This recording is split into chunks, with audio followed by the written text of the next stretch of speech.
That day will never leave my mind. My cruel mother-in-law accused my daughter of stealing, her rage boiling over before I could even speak. She grabbed my child by the hair, yanking so hard that she screamed in pain before throwing her to the ground like she was nothing.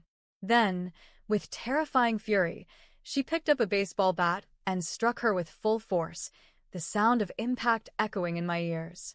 My husband and I watched in horror as our world shattered in an instant. My name is Lena Foster, and I am 34 years old. I live a peaceful and fulfilling life with my husband, Caleb Foster, and our 12-year-old daughter, Lily Foster. We have built a home filled with love, warmth, and laughter. Lily is the light of our lives. Curious, intelligent, and full of imagination, she never fails to bring joy into our home. She has a habit of exploring everything around her, finding excitement in the smallest discoveries. Whether she's collecting shiny pebbles from the backyard or inventing stories about magical kingdoms, her creativity knows no limits. Caleb and I have always encouraged Lily's inquisitive nature, believing that a child should grow up feeling safe, loved, and free to explore the world. We have worked hard to ensure that she has a happy childhood, free from fear or pain. However, not everything in our family has been perfect. One major challenge in my life has always been my relationship with Diana Foster, my mother-in-law. Diana is a cold, strict, and controlling woman. Even before I married Caleb, he warned me that his mother was not easy to deal with. Over the years, I tried my best to build a civil relationship with her, mostly for Caleb's sake. But despite her harsh nature, I never considered Diana to be a threat. I thought of her as a tough, emotionally distant woman, someone difficult but not dangerous. I was wrong. The events that unfolded one afternoon changed everything. That day, I saw a side of Diana that I never thought existed, and it shattered the fragile peace between us forever. It was a bright, sunny afternoon when Caleb and I decided to visit his mother, Diana Foster. She had been living alone since Caleb's father passed away, and though she never openly admitted it, I knew that deep down, she enjoyed our visits, especially the time she spent with Lily. Despite Diana's strict and often unapproachable demeanor, she had a soft spot for her granddaughter. Or at least, that's what I had believed. Lily was particularly excited about this visit. That morning, while playing outside, she had discovered something she couldn't wait to show her grandmother: a beautifully preserved butterfly with vibrant blue and orange wings. In her innocent excitement, she held it gently in a small glass jar, eager to share her discovery. As we drove toward Diana's house, she sat in the back seat, practically bouncing with anticipation. "Mom, do you think Grandma has ever seen a butterfly like this?" she asked, holding up the jar for me to see. I smiled at her enthusiasm and replied, "I'm sure she has, sweetheart, but she'll love hearing all about it from you." Beside me, Caleb glanced at me through the rearview mirror and gave me a knowing smile, a quiet, unspoken moment of shared understanding between us. When we arrived at Diana's house, everything seemed normal. The house was quiet, the air carried a faint scent of cinnamon, and soft classical music played in the background. Diana greeted us at the door with her usual firm tone, her expression unreadable as always. However, when her eyes landed on Lily, there was a brief flicker of affection, barely noticeable but present. "Come in," she said, stepping aside to let us enter. "It's good to see you all." Her voice carried its usual stiffness, but I could sense that, in her own way, she was genuinely pleased to see Lily. As we walked in, Lily rushed to the living room, eager to find a place to set down her butterfly jar before showing it to Diana. Meanwhile, Caleb and I busied ourselves helping Diana with a few chores around the house. Everything about that afternoon felt calm and uneventful, a routine visit like any other. I had no idea that this seemingly normal day was about to take a devastating turn, one that would forever change our family. As the afternoon went on, everything remained peaceful. Caleb and I stayed busy, helping Diana with small household tasks while Lily kept herself entertained in the living room. She had set her butterfly jar on a small side table and had now moved on to looking through an old wooden cabinet filled with books and trinkets. Lily had always been curious and adventurous, and even something as simple as exploring an unfamiliar cabinet was exciting for her. While sweeping the kitchen floor, I could hear her soft giggles and occasional whispers to herself as she examined the items inside the cabinet.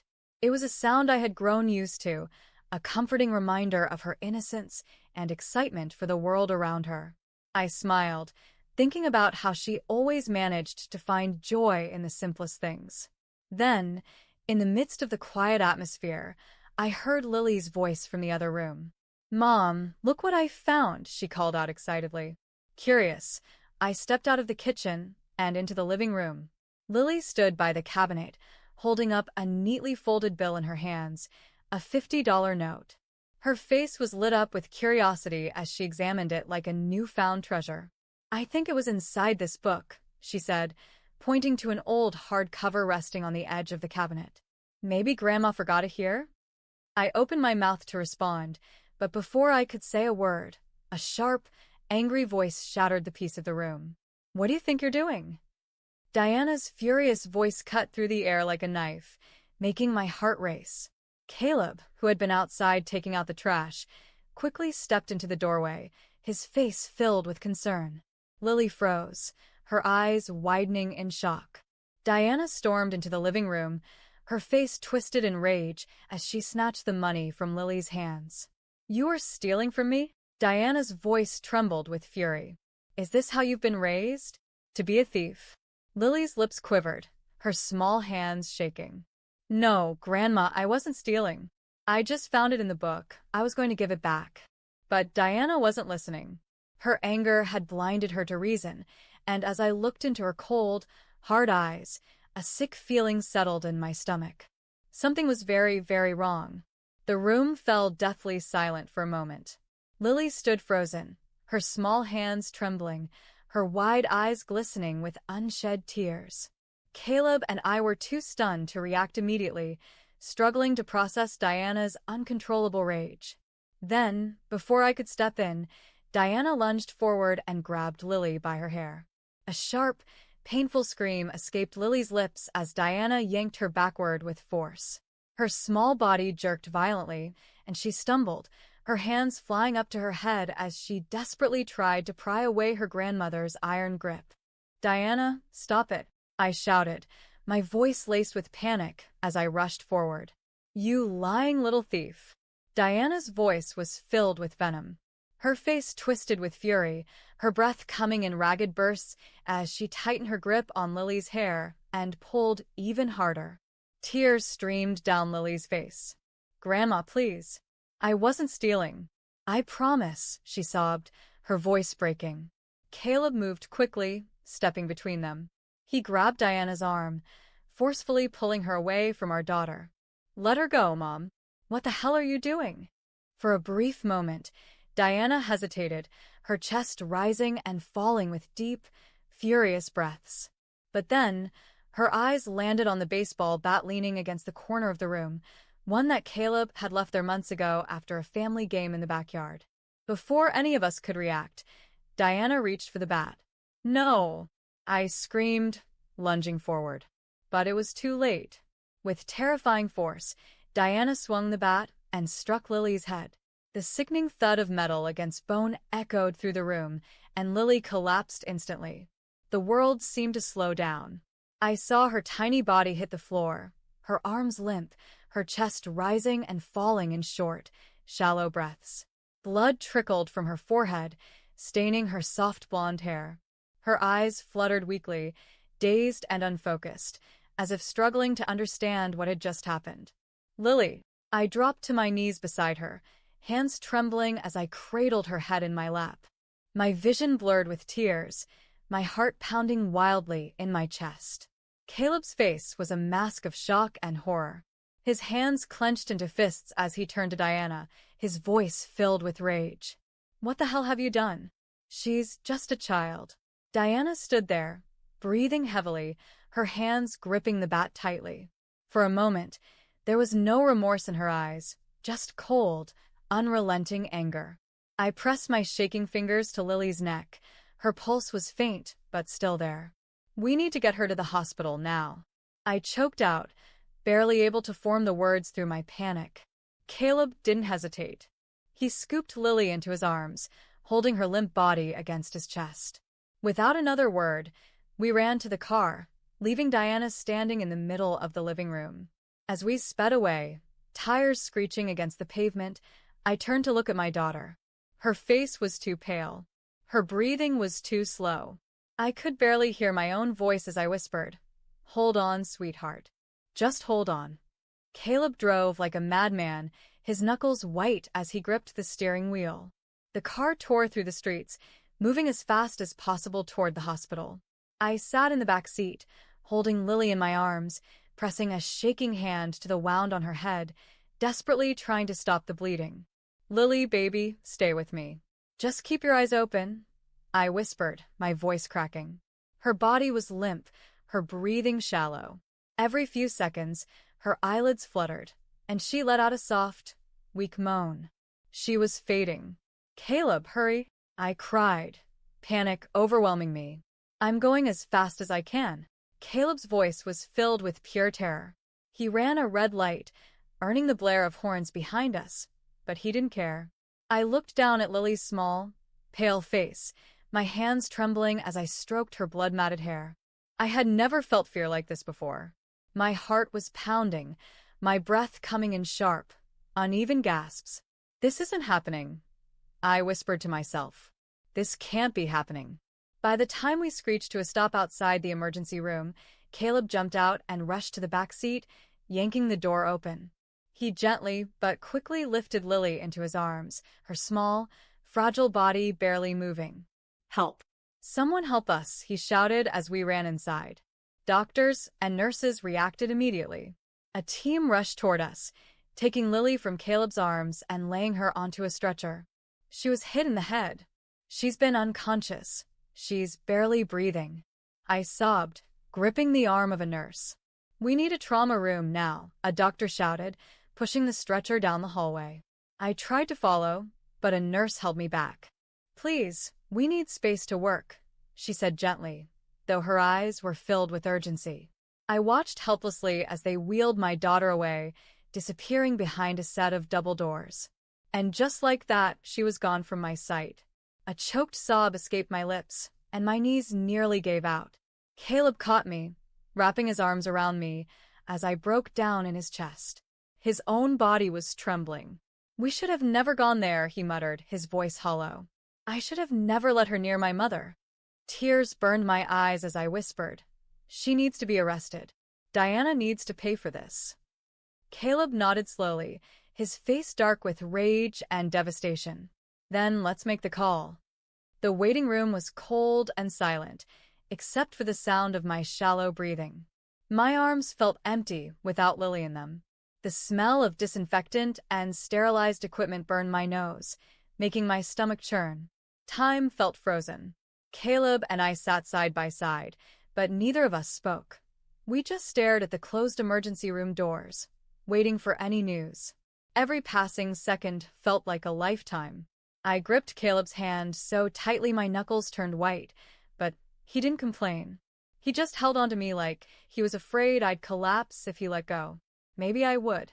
Finally, after what felt like hours, a doctor stepped into the waiting room.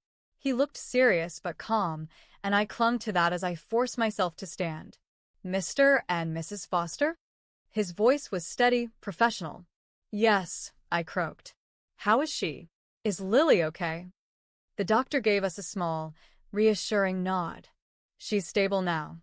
The blow to her head caused a concussion and a deep laceration, but there is no skull fracture. We've stopped the bleeding and stitched the wound. However, she's experiencing mild swelling in the brain, so we need to keep her under observation for at least 24 hours. She's awake, but she's very weak and disoriented." Relief flooded through me, but it wasn't enough to erase the anger burning in my chest. I closed my eyes and let out a shaky breath. "Can we see her?" Caleb asked, his voice tight with emotion. The doctor nodded. "Of course, but please keep it brief. She needs rest." Caleb and I rushed down the hallway toward Lily's room. When we entered, my heart broke all over again. Lily lay on the hospital bed, small and fragile, her head wrapped in white bandages. Her face was pale, her eyelids heavy. N4 was attached to her arm, and the steady beep of the heart monitor filled the quiet room. I hurried to her side, gently stroking her hair away from her face. "Lily's sweetheart," I whispered. She slowly turned her head toward me, her lips parting slightly. "Mom." Her voice was hoarse, barely above a whisper. "I'm here, baby," I said, trying to keep my voice steady. "You're safe now." Caleb sat on the other side of the bed, gripping her small hand in his. "We love you so much, Lily. You're so strong." Tears welled up in Lily's eyes. "I didn't steal," she whispered weakly. "Grandma, she was so mad." A wave of rage surged through me. I clenched my fists so hard my nails dug into my palms. "I know, sweetheart," I said softly. "I know. And she's not going to hurt you ever again." Caleb met my eyes, and in that moment, we both knew we couldn't let this go unpunished. I stood up, my hands shaking, my heart pounding in my chest. "I'm calling the police." I stepped out of Lily's hospital room, my entire body trembling with a mix of rage and determination. Caleb followed closely behind me, his jaw clenched, his eyes dark with fury. Neither of us spoke as we made our way to the front desk, where a nurse directed us to the hospital's security office. Inside, a police officer in uniform was already waiting, having been notified by the hospital about a possible domestic violence case. He was a tall man with sharp eyes, his notepad already in hand as he looked up at us. "You're the parents of Lily Foster?" he asked, his voice steady but serious. "Yes," I said, my throat dry. "We want to file a report." "All right," the officer said, flipping open his notebook. "Tell me exactly what happened." I took a deep breath, forcing myself to relive the nightmare. "We were visiting my husband's mother, Diana Foster. My daughter, Lily, found a $50 bill inside a book in the living room. She wasn't stealing it. She was just curious. But when Diana saw her holding the money, my voice wavered, but I pushed forward. She lost control. She grabbed Lily by the hair, yanked her hard, and screamed at her. When Lily tried to explain Diana, she picked up a baseball bat and hit her on the head." The officer's pen stopped mid-sentence.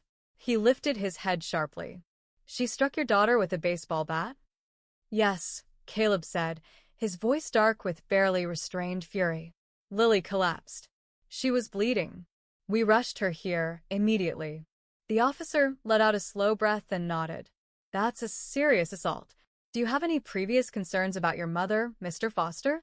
Caleb shook his head, his fists clenching at his sides. "She's always been strict, but we never thought she was capable of something like this. If I had known, I never would have taken Lily there." The officer continued taking notes, then glanced toward the hallway. "Can I see Lily?" I hesitated for a second, then nodded. "She's weak, but she's awake." He followed us to Lily's room, where she lay, still pale but watching us with tired eyes. The sight of her hooked up to IVs, her head wrapped in bandages, made my anger surge even higher. The officer knelt beside her bed and spoke gently. "Hey, Lily. I'm Officer Grant. I'm here to make sure you're safe." Lily's lips trembled slightly. "Grandma was mad," she whispered. "She called me a thief. But I didn't take anything." "I know, sweetheart," I murmured, brushing my fingers through her hair. The officer nodded and stood. "That's enough for now. I don't want to stress her further." He turned to us, his expression serious. "With this statement, along with the medical report from the doctors, we have enough evidence to arrest Diana Foster immediately." Caleb let out a slow breath. "What happens now?" The officer straightened. "Now we find her, and we bring her in." As soon as Officer Grant left the hospital, he radioed his team, issuing an immediate arrest warrant for Diana Foster on charges of aggravated assault and child abuse. Caleb and I remained in the hospital room with Lily, but I couldn't stop thinking about what was about to happen. Diana had no idea what was coming for her. Roughly an hour later, Officer Grant called Caleb's phone. Caleb put the call on speaker, and we listened intently. "We've located Diana Foster at her residence," the officer said. "We're about to take her into custody." My heart pounded. "Are you sure she's there?" "She answered the door when we knocked," Grant confirmed. She seemed unbothered, almost as if she didn't think she did anything wrong. Of course, she didn't. Diana was the type of woman who always believed she was right, no matter the situation. "Do you want to stay on the line while we proceed?" Grant asked. "Yes," Caleb answered firmly. Through the speaker, we heard muffled voices and shuffling sounds. Then a firm knock. "Diana Foster, this is the police. We have a warrant for your arrest. Open the door." A few seconds of silence passed before Diana's familiar, sharp voice cut through. "What the hell is this about?" "Ma'am, you are under arrest for the aggravated assault of a minor, your granddaughter, Lily Foster. Step outside and put your hands where we can see them." Diana scoffed. "You can't be serious. That brat needed discipline, not coddling." Hearing those words made my stomach churn with disgust. "We're not going to ask again, ma'am."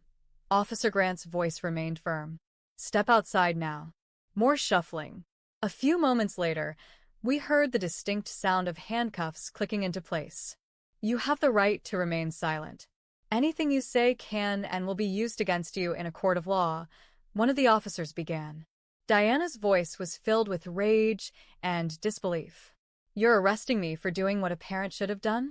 That girl needed to learn a lesson." Caleb's jaw tightened. I could see the fire in his eyes as he stared at the phone.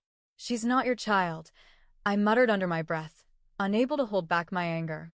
"And she didn't deserve to be beaten over a stupid $50 bill." The call ended abruptly, but I could picture the scene in my head. Diana, standing in the doorway, handcuffed, still believing she had done nothing wrong. I turned to Caleb, exhaling deeply. "She's finally facing consequences."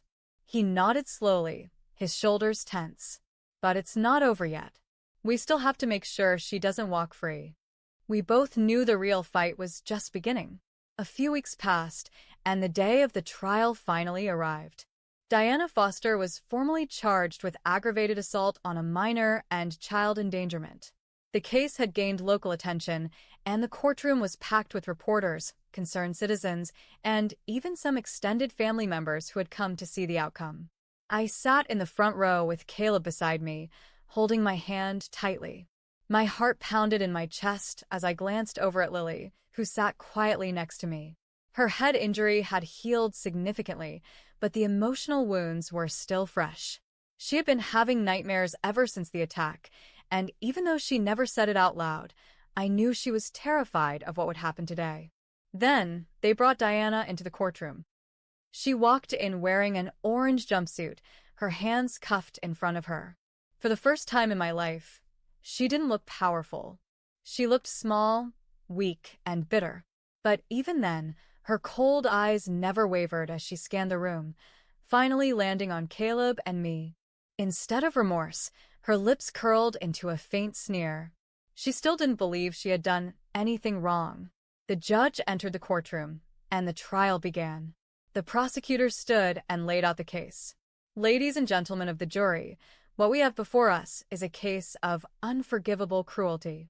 A grandmother, someone meant to love and protect, instead inflicted violence upon her own granddaughter.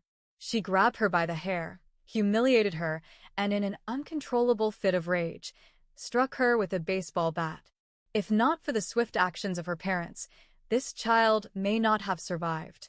Today, we are here to ensure that Diana Foster is held accountable for her actions." Diana's defense attorney tried to argue that she was simply disciplining Lily, that she never intended to cause real harm. But then, the prosecution played the 911 call Caleb had made that night. The room fell into a heavy silence as my panicked voice filled the courtroom. "She's bleeding. She's not waking up. Please, we need help." Tears welled in my eyes as the room heard Lily's soft whimpers in the background of the recording. Then came the hospital report. The doctor who treated Lily took the stand, confirming the severity of her injuries. "This was not an accident," the doctor said firmly. "The force of the impact could have caused permanent brain damage. The fact that she survived is purely luck." The courtroom murmured in shock. Then Lily herself was called to testify. I squeezed her hand as she stood, her small frame looking even smaller under the weight of all the eyes watching her. She walked to the witness stand and sat down, her legs barely reaching the floor. The judge spoke kindly to her, explaining that she didn't have to be afraid. The prosecutor approached gently. "Lily, can you tell us what happened that day?" Lily's lip trembled, but she took a deep breath. I found money in a book at Grandma's house," she whispered. "I was going to put it back. But when she saw me, she got really mad. She pulled my hair really hard." A few jurors exchanged horrified glances. "And then what happened?" the prosecutor asked. Lily blinked, her eyes shining with unshed tears. "She hit me with a baseball bat. And then I woke up in the hospital." A wave of whispers rippled through the courtroom. Some jurors looked physically sick. Diana sat there, expressionless. She didn't even look at Lily. "Thank you, Lily," the prosecutor said softly. "You did great." Lily returned to me, and I wrapped my arms around her tightly, whispering how proud I was of her. After more evidence was presented, including the police report and the medical records, the prosecution rested its case. Now it was Diana's turn to speak. She stood, her voice flat, emotionless. "I did what any real parent should do. Kids today have no discipline. If my son and his wife weren't so weak, I wouldn't have had to teach that girl a lesson." Gasps filled the courtroom. Even the judge looked disgusted. With that single statement, she sealed her fate. The jury didn't take long to deliberate. Within an hour, they returned. The foreman stood. "We, the jury, find the defendant, Diana Foster, guilty of aggravated assault and child abuse." I let out a shaky breath, tears streaming down my face. Caleb closed his eyes, his shoulders sagging in relief. The judge nodded. "Diana Foster, you are hereby sentenced to 15 years in prison with no possibility of parole for the first 10 years. It was over. Diana's face finally changed. Her confidence shattered. The reality of her fate sank in as the bailiff approached. As the handcuffs were secured around her wrists, she finally looked at Caleb. "You did this to me," she spat. "Your own mother." Caleb's expression didn't waver. "No, Mom. You did this to yourself." As Diana was escorted away, I let out a slow, deep breath, pulling Lily into my arms. The nightmare was finally over. The trial was over, but the emotional weight of everything that had happened still lingered. Even though justice had been served, I knew that the scars Diana had left, both physical and emotional, would take time to heal. After leaving the courthouse, Caleb, Lily, and I returned home. The house felt different now, quieter, heavier. The trauma of that night still clung to the walls like a shadow, but for the first time in weeks, I felt like we could finally start to breathe again. That night, I sat beside Lily's bed, brushing her hair back as she clutched her stuffed bear. She hadn't let go of it since the hospital. "Mom," she whispered, looking up at me. "Yes, baby," I replied softly. "Grandma's gone now, right?" Her voice was small, hesitant. I nodded, my heart aching. "Yes, sweetheart. She can't hurt you anymore." She exhaled slowly, closing her eyes. "Good," she whispered, and for the first time in weeks, she fell asleep peacefully. Over the next few months, we focused on helping Lily heal. We took her to a child therapist who helped her process her emotions, overcome her nightmares, and rebuild her sense of security. The first few sessions were hard. She was quiet, withdrawn, afraid to talk about what had happened. But little by little, she opened up. Caleb and I also sought counseling, dealing with our own guilt and anger. We had let Diana into Lily's life, and we had almost lost her because of it. But therapy helped us understand that we did the right thing. We protected our daughter when she needed us the most. We focused on making our home a safe, happy place again. We redecorated Lily's room, letting her pick out bright colors and cheerful artwork. We started new family traditions, Friday movie nights, weekend picnics, spontaneous ice cream runs. Little by little, Lily's laughter returned. Her curiosity and excitement for life slowly started shining through again. One afternoon, I watched her running through the backyard, chasing butterflies with a friend. Her giggles filled the air, light and carefree. Caleb stood beside me, watching with a smile. For the first time in a long time, we both felt at peace. I reached for his hand, squeezing it gently. "We did the right thing," I whispered. He nodded, his eyes soft with love. "We always will." And in that moment I knew our family was whole again. No matter what happened, no matter what we faced in the future, we would always stand together. Because love, protection, and family were stronger than fear. Thank you for watching this story. If this story touched your heart, please like, comment, and subscribe to support the channel. Share your thoughts in the comments below. What would you have done in this situation? Stay tuned for more powerful stories. See you in the next video.